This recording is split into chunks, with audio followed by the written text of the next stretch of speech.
guys, good afternoon and welcome back to my channel Listen to Learn English. Channel শুরু করার প্রথম দিনই আমি বলেছিলাম যে ভালোভাবে ইংলিশে কথা বলতে গেলে বা স্পোকেন ইংলিশের পাওয়ার আনতে গেলে আপনাকে রেগুলার প্র্যাকটিস করতে হবে বা ইংলিশের ভিতটাকে ভালোভাবে গড়তে হবে। একটা বাড়ি তৈরি করতে গেলে যেমন বাড়ির ফাউন্ডেশনটাকে খুব শক্তপোক্ত হতে হয়, ঠিক তেমনই ইংলিশে কথা বলতে গেলেও আগে নিজের ব্রেনের মধ্যে ইংলিশটাকে এমনভাবে সাজিয়ে নিতে হয় যাতে যে কোনো ওয়ার্ড বা যে কোনো সিচুয়েশনে আপনি অ্যাডভান্স উত্তর দিতে পারেন, যাতে কোনো রকম কোনো অসুবিধা না হয়। কিছু তো একটা বলতে পারবেন, পুরোটা না হয় নাই বা পারলেন, কিন্তু তার জন্য যেটা দরকার সেটা হচ্ছে টেন্স। এই টেন্স না জানলে আপনি কিছুই বলতে পারবেন না, not a single word or a sentence. আপনাদের সাথে আমি অলরেডি প্রেজেন্ট টেন্সটা টোটালি আলোচনা করে ফেলেছি এবং পাস্ট টেন্সেরও ফার্স্ট দুটো পার্ট আমার আলোচনা করা হয়ে গেছে। তাহলে যেটা বাকি আছে সেটা শুরু করা যাক। সো যেগুলো বাকি আছে তাদের মধ্যে নাম্বার 1 হচ্ছে পাস্ট পারফেক্ট টেন্স।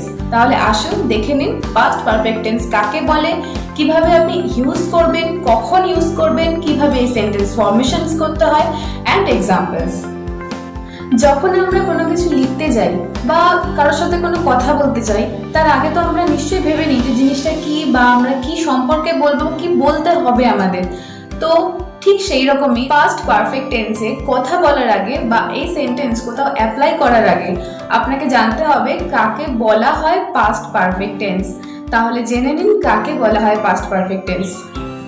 যখন অতীতকালে দুটো কাজের কথা বলা হয় বা দুটো ঘটনার কথা বলা হয়, সেই দুটি ঘটনার মধ্যে যে ঘটনাটি আগে ঘটে তাকে বলা হয় পাস্ট পারফেক্ট টেন্স এবং যে ঘটনাটা পরে ঘটে তাকে বলা হয় সিম্পল পাস্ট টেন্স। ফার্স্ট ধাপটা আপনারা ক্রস করে গেলেন যে কাকে বলা হয় পাস্ট পারফেক্ট টেন্স।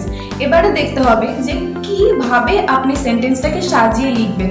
সবকিছু লেখার একটা নির্দিষ্ট ধরন থাকে, ঠিক তেমনই এটারও আছে। তাহলে দেখে নিন what is the structure of this tense, and the structure is first subject plus had plus ভার্বের past participle form plus second subject plus ভার্বের second form plus second subject.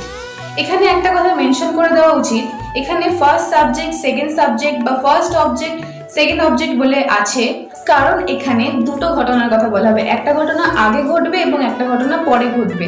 যেটা আগে ঘটছে সেটাকেই আমরা বলবো পাস্ট পারফেক্ট টেন্স। তাহলে দেখে নিন এক্সাম্পলস গুলো। নাম্বার 1, আমি ভাত খাওয়ার পূর্বে সে বাড়ি আসলো। He had come home before I ate rice. তাহলে এই সেন্টেন্স থেকে আমরা বুঝতে পারছি যে সে আগে বাড়ি এসেছিল, তারপরে আমি ভাত খেয়েছিলাম। তাহলে আমি বলেছিলাম যে কাজটা আগে ঘটবে সেটা হবে পাস্ট পারফেক্ট টেন্স। তাহলে এখানে সে বাড়ি আসলো অর্থাৎ he had come home is the past perfect formation. You can see it, had আছে, ভার্বের থার্ড ফর্ম অর্থাৎ পাস্ট পার্টিসিপল ফর্ম আছে and object. So the total sentence is he had come home before I ate rice. Next, আমি স্কুলে যাওয়ার পূর্বে সে মারা গেল।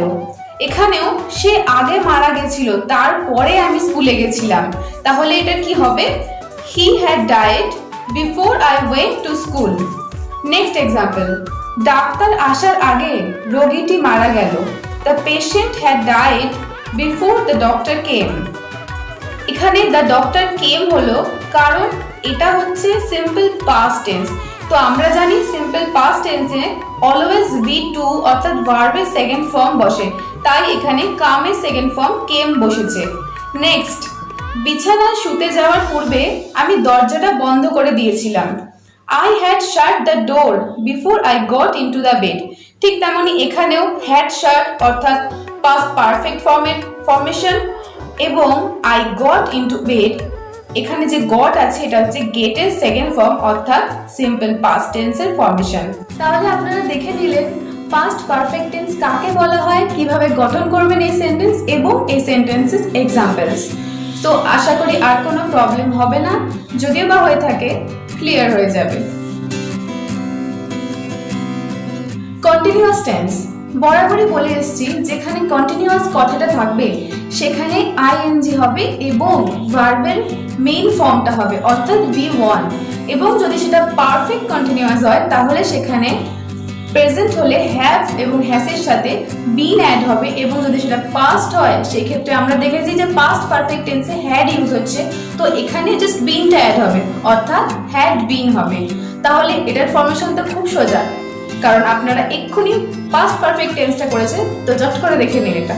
Next topic is past perfect continuous tense. কাকে বলবো পাস্ট পারফেক্ট কন্টিনিউয়াস টেন্স, কি করে গঠন করব দেখে নিন। So first of all, you need to know the definition of this tense. Not only of this tense, whenever you are learning anything, at first just know the short summary or definition of the thing. So let's know.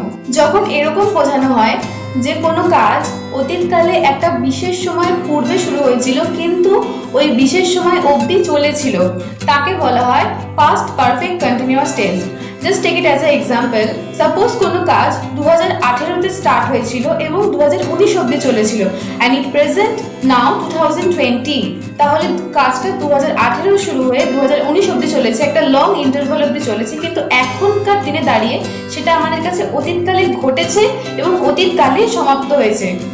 So এটা হচ্ছে past perfect continuous tense. কি করে গঠন করবেন এই sentence দেখে নিন, কিন্তু তার আগে আপনাকে তিনটে জিনিস মাথায় রাখতে হবে এই টেন্সের ক্ষেত্রে। সেটা হচ্ছে নাম্বার 1, দুটো কাজই অতীতকালে করতে হবে। নাম্বার 2, যে কোনো একটা কাজকে পূর্বে এবং তারপরের কাজটাকে একটু পরে সংঘটিত হতে হবে। নাম্বার 3, যে কাজটা প্রথমে ঘটবে সেই কাজটা দীর্ঘ সময় ধরে চলতে হবে। এই তিনটে শর্ত যেখানেই ফুলফিল করবে ধরে নেবেন সেটাই পাস্ট পারফেক্ট কন্টিনিউয়াস টেন্স। দেখে নেবেন স্ট্রাকচারটা।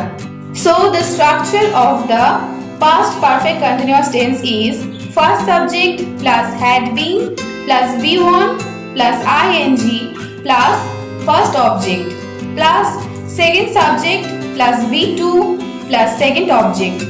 I missed one thing to say that the first sentence will be on the past perfect continuous tense and the next will be on the simple past tense like the past perfect tense.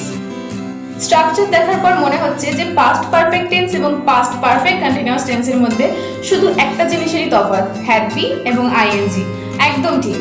So you have got the structure of the past perfect continuous tense and the time is to now make sentence or make examples. Let's see this. Number 1, সে যখন এলো তখন আমি ভাত খাচ্ছিলাম। I had been eating rice when he came.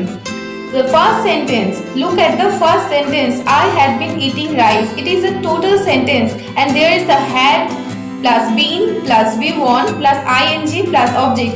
So this is the perfect example of past perfect continuous tense, and as I told you that there have to be 2 incidents, then we can understand that it is the past perfect continuous tense. So there is when he came. When he came is the simple past tense. Look at the verb that is come and in form of come is came, and there is when he came. Next example, ঘন্টা পড়ার আগে আমরা খেলছিলাম। We had been playing before the bell rang. Here is also the example. You can see that had plus been plus V1 plus ing and the next sentence bell rang, the second form of the verb ring. Next example, সে যখন খেলা দেখছিল তখন আমি ঘুমোচ্ছিলাম। I had been sleeping when he saw the game.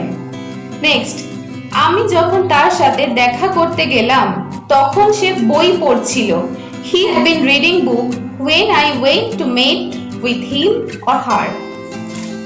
So you got the examples on past perfect tense and past perfect continuous tense, and now you can form any of paragraphs or sentence. You can use in a paragraph only simple past tense. But before closing the video, I want to suggest you something, that never ever afraid to learn English.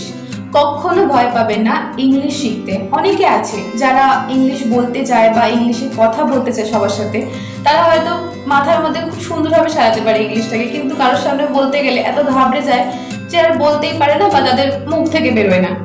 এটা সবার হয়, আমারও হতো। আমার এখন হয় না কে বলেছে? আমি তো নিজেই বলছি যে আমার এখনো হয়, কিন্তু জিনিসটাকে কন্ট্রোল করতে হবে। যখন কারোর সাথে কোনো কথা বলবেন ইংলিশে, just take fraction of second and make it on your brain first. then out it. I hope this will help you, and I have also told you a suggestion যে বাড়িতে যদি কিছু না থাকে বা যদি কেউ না থাকে কথা বলার মতো, একটা আয়না তো থাকে, আয়নার সামনে গিয়ে নিজে দাঁড়িয়ে নিজের সাথে কথা বলুন। এতে অনেকটা হেল্প হয় এবং নিজের কনফিডেন্স অবধি গ্রো করে। Follow this trick. It will help you to grow confidence of your own in the spoken English. All the thing is over. You have got all thing that you need. And bye for today. I will see you soon in the next video. Just stay tuned in my channel and wait for the surprising videos. Bye.